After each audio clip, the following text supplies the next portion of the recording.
ಇನ್ನು ರಾಜ್ಯದಾದ್ಯಂತ micro finance ಕಂಪನಿಗಳ ಕಿರುಕುಳ ವಿಚಾರವಾಗಿ ಕೌಶಲ್ಯ ಅಭಿವೃದ್ಧಿ ಇಲಾಖೆಯಿಂದ ಹೊಸ ಪ್ಲಾನ್. ಮೈಕ್ರೋ ಫಿನಾನ್ಸ್ ಹಾವಳಿಗೆ ಟಕ್ಕರ್ ಕೊಡುವುದಕ್ಕೆ ಪ್ಲಾನ್ ಮಾಡಲಾಗಿದೆ. ಅದೇನು? ಕೋಆಪರೇಟಿವ್ ಸೊಸೈಟಿಯನ್ನ ಸ್ಥಾಪಿಸುವುದಕ್ಕೆ ಇಲಾಖೆ ಮುಂದಾಗಿದೆ. ರಾಜ್ಯದಲ್ಲಿ ಕ್ರೆಡಿಟ್ ಕೋಆಪರೇಟಿವ್ ಸೊಸೈಟಿಗಳ ಸ್ಥಾಪನೆಗೆ ಪ್ಲಾನ್ ಮಾಡಲಾಗಿದೆ. ಸರ್ಕಾರದಿಂದಲೇ ಸ್ವಸಹಾಯ ಸಂಘಗಳಿಗೆ ಸಾಲದ ಯೋಜನೆ. ಈಗಾಗಲೇ ರಾಜಸ್ಥಾನ, ತೆಲಂಗಾಣದಲ್ಲಿ ಈ ಯೋಜನೆಗಳಿದಾವೆ. ಈ ಬಗ್ಗೆ ಅಧ್ಯಯನ ಮಾಡಿ ವರದಿಯನ್ನ ನೀಡಿದ್ದಾರೆ ಅಧಿಕಾರಿಗಳು. ಅದರ ಆಧಾರದಲ್ಲಿ ಹೊಸ ಯೋಜನೆಗೆ ಸಿದ್ಧತೆಯನ್ನ ಮಾಡಿಕೊಳ್ಳಲಾಗಿದೆ. ಬಹಳ ಮುಖ್ಯವಾಗಿದೆ ಇದು.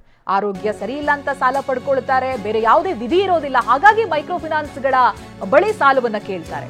ಅದು ಈ ರೀತಿಯಾಗಿ ವಿಕೃತಿಗೆ ತಿರುಗುತ್ತೆ. ಮೈಕ್ರೋ ಫಿನಾನ್ಸ್ ಬಗ್ಗೆ ಒಂದು ನಿರ್ಣಯವನ್ನ ತೆಗೆದುಕೊಳ್ತೀವಿ. ಕೌಶಲ್ಯಾಭಿವೃದ್ಧಿ ಇಲಾಖೆ ಸಚಿವ ಶರಣಪ್ರಕಾಶ್ ಪಾಟೀಲ್ ಹೇಳಿಕೆಯನ್ನ ಕೊಟ್ಟಿದ್ದಾರೆ. ಇವತ್ತು ಸಿಎಂ ಸಿದ್ದರಾಮಯ್ಯ ಅವರೇ ಸಭೆಯನ್ನ ಮಾಡ್ತಾ ಇದ್ದಾರೆ. ಕ್ರೆಡಿಟ್ ಕೋಆಪರೇಟಿವ್ ಸೊಸೈಟಿಯನ್ನ ಆರಂಭಿಸೋ ಯೋಚನೆ ಇದೆ. ಸರ್ಕಾರದ ಮಟ್ಟದಲ್ಲಿನೇ ಕ್ರೆಡಿಟ್ ಕೋಆಪರೇಟಿವ್ ಸೊಸೈಟಿಯನ್ನ ಮಾಡುವತ್ತ ಚಿಂತನೆ ನಡೆದಿದೆ. ಸ್ವಸಹಾಯ ಸಂಘಗಳಿಗೆ ಕಡಿಮೆ ಬಡ್ಡಿ ದರದಲ್ಲಿ ಸಾಲವನ್ನ ಕೊಡುವುದರ ಬಗ್ಗೆ ಒಂದು ಯೋಚನೆಗಳು ಇದೆ ಅನ್ನೋದಾಗಿ ಹೇಳಿದ್ದಾರೆ.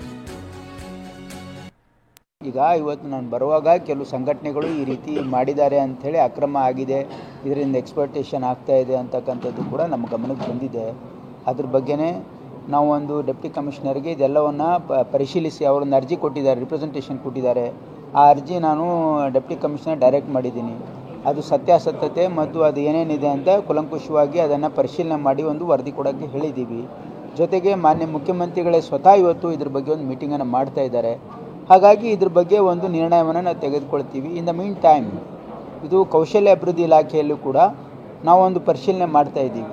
ಏನಂದರೆ ಸಂಜೀವಿನಿ ಏನು ಸೆಲ್ಫ್ ಹೆಲ್ಪ್ ಗ್ರೂಪ್ಸ್ ಇದಾವಲ್ಲ, ಇವೆಲ್ಲ ನಮ್ಮ ಇಲಾಖೆಯಲ್ಲೇ ಬರ್ತವೆ.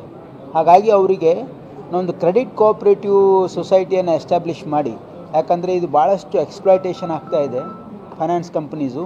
ಹಾಗಾಗಿ ಸರ್ಕಾರ ಮಟ್ಟದಲ್ಲೇ ನಾವು ಒಂದು ಕ್ರೆಡಿಟ್ ಕೋಆಪರೇಟಿವ್ ಸೊಸೈಟಿಯನ್ನು ಎಸ್ಟಾಬ್ಲಿಷ್ ಮಾಡಿ ಸ್ವಸಹಾಯ ಸಂಘಗಳಿಗೆ ಕಮ್ಮಿ ಬಡ್ಡಿ ದರದಲ್ಲಿ ಸರ್ಕಾರಿ ಸಂಸ್ಥೆಯಿಂದನೇ ದುಡ್ಡು ಕೊಟ್ಟು ಅವರಿಗೆ ಸಬಲೀಕರಣ ಮಾಡ್ತಕ್ಕಂಥದ್ದನ್ನು ಕೂಡ ನಾವೊಂದು ಆಲೋಚನೆ ಇದೆ.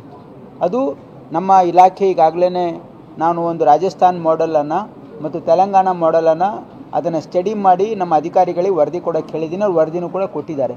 ಹಾಗಾಗಿ ನಾವು ಕೂಡ ಫೈನಾನ್ಸ್ ಡಿಪಾರ್ಟ್ಮೆಂಟ್ ಜೊತೆ ಡಿಸ್ಕಸ್ ಮಾಡ್ತಾ ಇದ್ದೀವಿ. ಈ ರೀತಿ ಸರ್ಕಾರ ಹಂತದಲ್ಲಿ ಮಾಡಿದ್ರೇ ಇದಕ್ಕೆ ಎಕ್ಸ್ಪ್ಲಾಯ್ಟೇಷನ್ ಆಗೋದಿಲ್ಲ.